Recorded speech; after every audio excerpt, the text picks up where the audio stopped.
Assalamualaikum warahmatullahi wabarakatuh. Kami dari kelompok 5 akan mempresentasikan hasil implementasi modul ERP. Studi kasus yang kami buat adalah toko dengan nama ERP Donuts yang bergerak pada bidang kuliner, khususnya pada berbagai macam pilihan donat dengan topping yang enak dan juga lezat. Pertama-tama, saya Laras Cantika NPM 068 akan membahas tentang modul Purkes.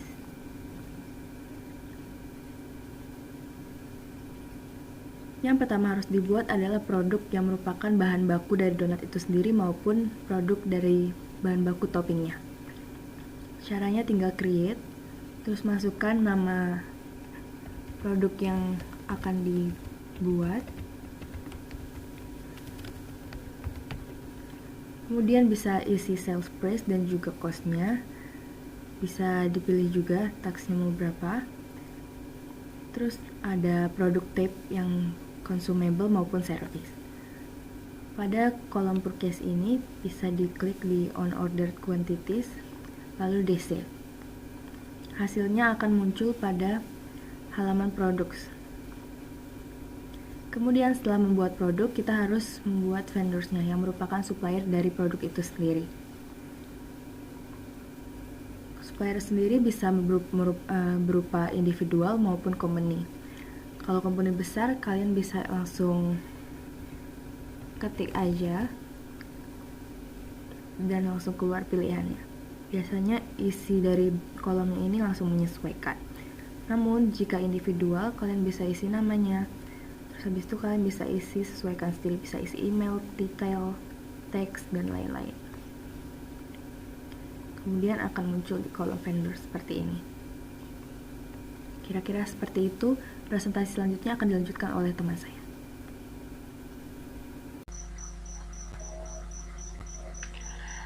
Baik, sebelumnya perkenalkan nama saya Izzy Taskia, NPM 1908201002. Saya di sini menjelaskan pada bagian request for quotation dan juga purchase order. Jadi request for quotation ini penawaran produk dan juga purchase order ini untuk pembelian. Nah, yang pertama saya akan menjelaskan mengenai request for quotation. Pertama-tama kita klik pada bagian order, terus ke bagian request for quotation. Nah, maka akan memunculkan halaman seperti ini. Untuk langkah selanjutnya adalah kita dapat melakukan create pada bagian button sebelah sini.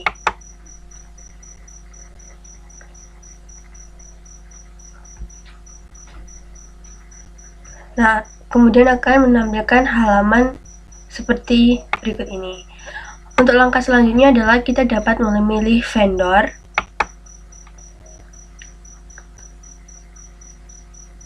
Nah, berikut ini itu vendor-vendor yang telah ditambahkan oleh rekan saya sebelumnya. Nah, untuk kesempatan kali ini saya memilih vendor dari Bogasari, yaitu Kreasi Bogasari. Nah, untuk vendor reference ini terkait informasi yang ada sebelumnya. Lanjut saja, pada bagian receipt date ini kita samakan dengan order deadline, yaitu pada tanggal 14 Desember 2021.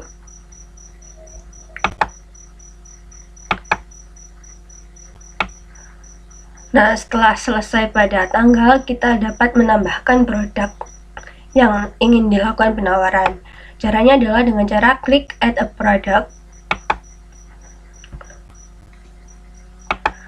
Di sini juga adalah produk-produk yang telah ditambahkan oleh rekan sebelum saya. Nah, untuk kesempatan kali ini itu kita itu membutuhkan sebuah tepung. Kita dapat menuliskan. Nah, di sini ketika kita mencari produknya, di sini ada dua jenis tepung. Untuk kali ini kita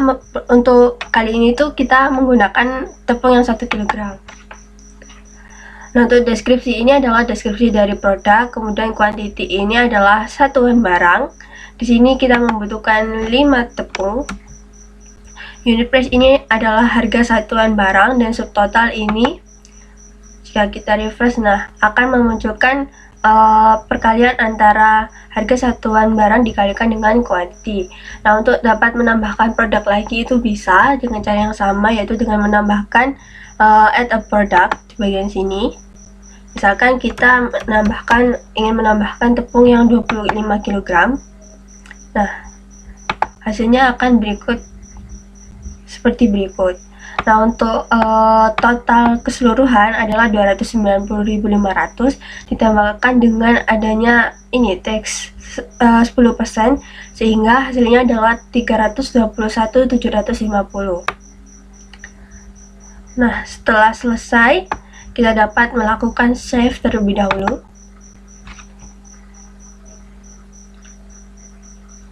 Nah, di sini dapat ada pilihan send by email, kemudian dapat di print, kemudian confirm order dan juga cancel. Nah, untuk langkah selanjutnya kita dapat melakukan confirm order.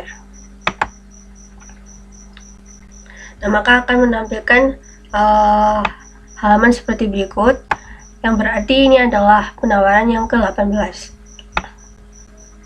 Nah, di bagian sini itu kita harus mengedit terlebih dahulu bagian receive ini, yang berarti barang itu sudah diterima oleh kita. Nah, untuk kesempatan kali ini itu dibikin sama dengan barang yang ada di quantity, jadi penerimaan barang sesuai dengan yang kita lakukan penawaran. Nah, sudah. Kemudian kita lihat apakah ada kesalahan. Jika dirasa tidak ada kesalahan dan tidak ada barang yang perlu ditambahkan lagi, maka kita dapat melakukan save. Nah, setelah itu kita perlu untuk create bill di bagian sini.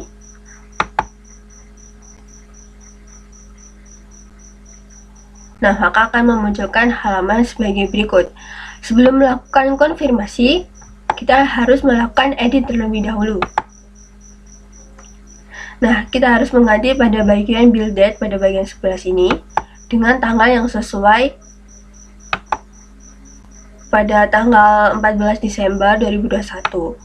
Nah, untuk keterangan lainnya dapat ditambahkan pada bagian sini, namun kali ini dikosongkan terlebih dahulu. Nah, kita cek lagi apakah ada kesalahan. Kalau dirasa sudah benar, dapat kita lakukan save terlebih dahulu. Kemudian melakukan konfirmasi.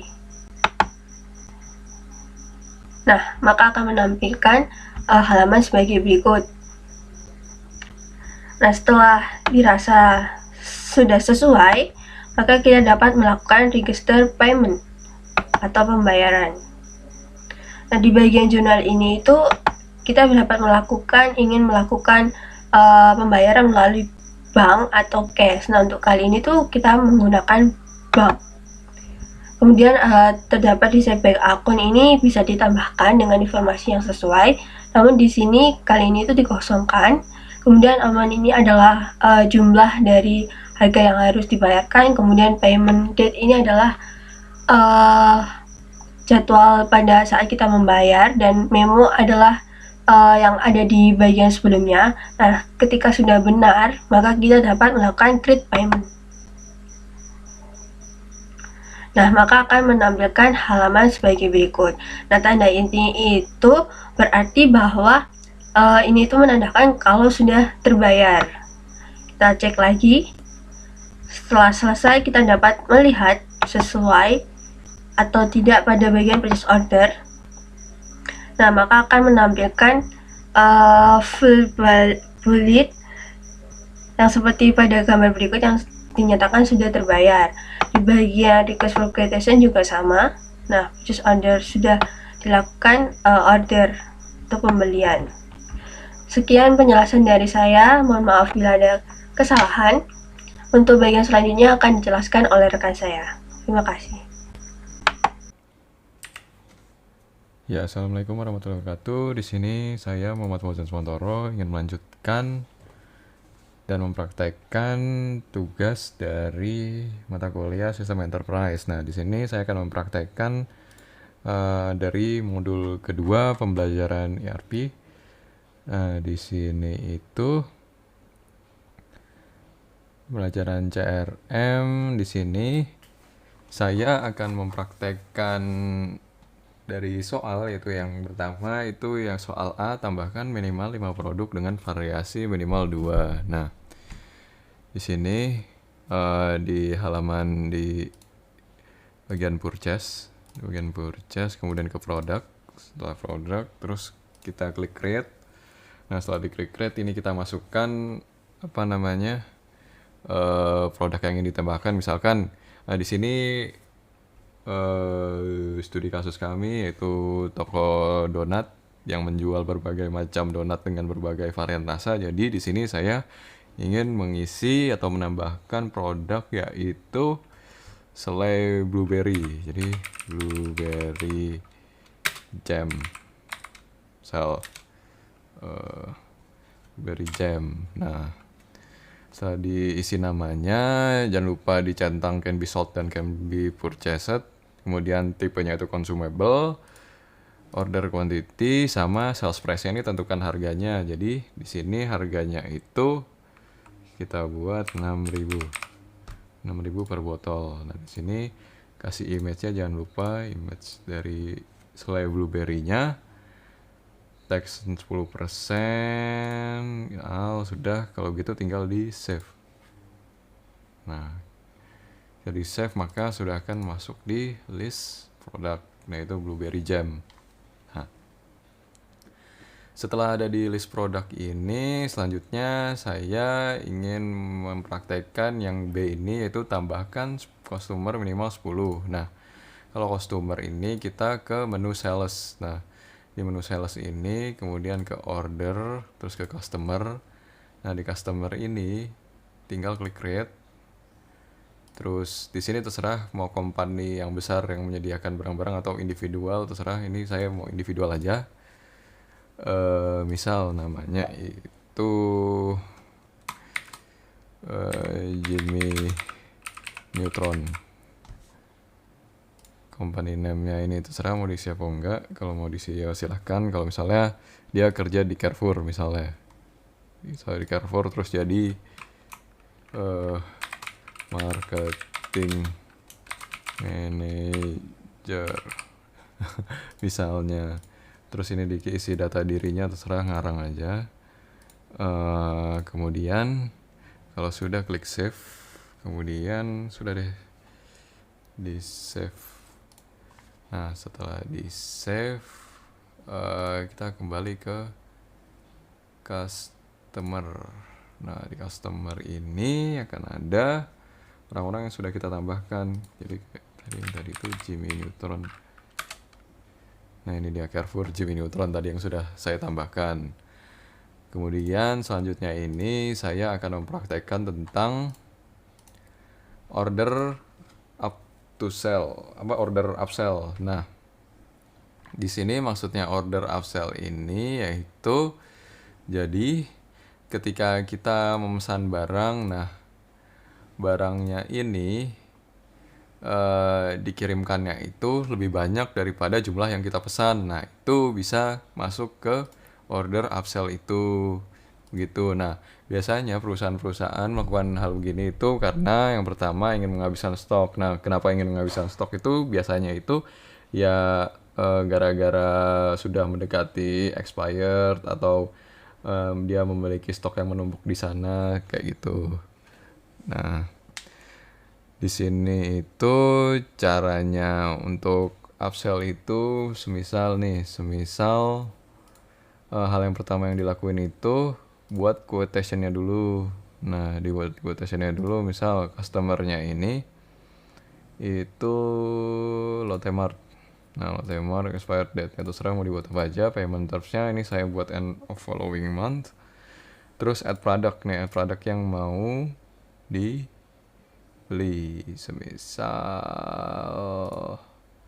blueberry mana tadi? Blueberry jam yang tadi sudah di add. Nah, kuantitinya ini semisal 40. Terus add produk lagi itu berry jam.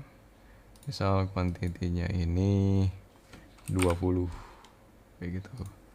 Nah setelah gini, setelah sudah benar semua, tinggal di confirm aja. Nah pasti confirm akan masuk ke sini nih, quotationnya, terus create invoice, regular invoice, create and view invoice, terus klik confirm. Nah setelah di confirm udah ada invoice-nya, kita ke quotation-nya yang tadi, kembali ke quotation yang tadi. Nah di sini semisal nih kan kita pesannya 40. Nah delivered atau diantarkannya itu bisa kita edit. Semisal nyampe nya itu ternyata lebih dari 40, ternyata nyampe nya 50. Terus yang dari jamnya juga nyampe nya dia ternyata 25. Nah ini namanya ntar masuk ke order upsell kayak gitu. Di save aja. Sudah deh, nanti masuk ke order to upsell. Nah nih Lotte Mart Fauzan Swantoro nih order upsell. Nah kayak gitu. Sekian dari saya, terima kasih. Wassalamualaikum warahmatullahi wabarakatuh. Perkenalkan, saya Ainun Rizkyani Fadila, NPM 1908-20-1008, akan melanjutkan implementasi modul sales atau penjualan pada studi kasus ERP Danet. Nah, yang ketiga yaitu poin C. Masing-masing anggota kelompok melakukan permintaan penjualan minimal 5. Pertama, kita buka dulu aplikasi Odoo-nya, kemudian kita pilih modul sales. Nah, yang pertama, kita akan masuk pada halaman quotation. Nah, jika sebelumnya rekan saya telah menambahkan data customer, langkah selanjutnya yaitu membuat permintaan penjualan dengan mengklik tombol create pada menu sales quotation ini. Kita klik create. Nah, setelah itu akan muncul form inputan yang berisi nama customer atau calon pembeli, kemudian ada expiration atau batas waktu dan payment terms atau jangka waktu pembayaran. Bisa kita isi aja customernya, misalkan Fauzan Swantoro, kemudian expiration-nya kita pilih tanggal hari ini, kemudian pay term-nya immediate payment. Kita bisa menambahkan produk dengan mengklik add a product. Nah, daftar produk yang dapat dilihat dan dipilih ini berdasarkan halaman produk di mana checkbox can be suitnya ini tercantum. Ketika suatu produk kita tambahkan atau kita pilih, harga jual dari produk tersebut akan otomatis tercantum pada kolom unit price seperti almond slice ini. Nah, unit price-nya akan langsung muncul harganya 5.000. Kemudian kita klik saja lagi add a product. Kita pilih lagi butter.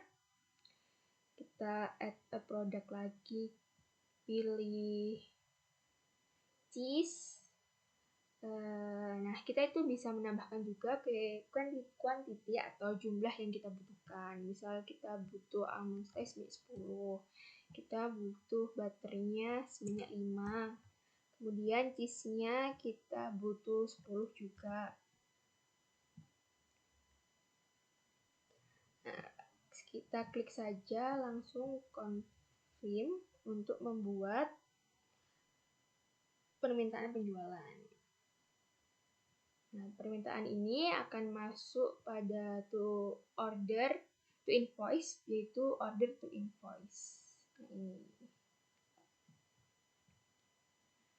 Nah, setelah membuat permintaan penjualan pada tahap selanjutnya, yaitu pada poin D, lakukan penjualan minimal 15 transaksi dengan kombinasi produk yang berbeda dan customer yang berbeda. Nah, kalau bisa dengan sales person atau admin yang berbeda pula.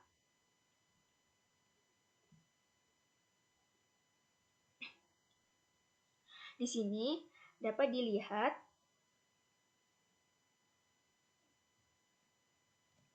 bahwa terdapat beberapa salesperson yang telah melakukan penjualan. Di antaranya saya sendiri, Ainun Rizkyani Fadila, dan terdapat rekan saya, Muhammad Fauzan Swantoro. Kemudian ada Laras Cantika. Nah, untuk mengonfirmasi permintaan penjualan, maka buka kembali data acquisition sesuai dengan data yang ingin dilakukan konfirmasi penjualan. Kita buka dulu quotation, kemudian kita pilih datanya, dan akan muncul seperti ini. Kita create invoice aja. Nah, di sini akan muncul pop-up create invoice atau faktur. Kemudian kita create dan view invoice.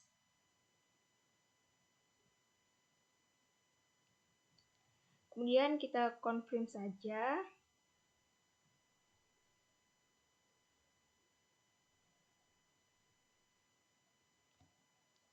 Nah, di sini kita bisa melakukan registrasi payment dan memastikan bahwa data telah sesuai dengan pemesanan pelanggan. Nah, setelah itu akan muncul pop-up create payment. Kita klik saja. Nah, ini merupakan tampilan dari bukti pembayaran atau invoice berdasarkan pemesanan pelanggan yang telah berhasil terbayar, yaitu ada tanda paid pada form invoice ini atau bukti pembayaran. Nah, sekian penjelasan dari saya.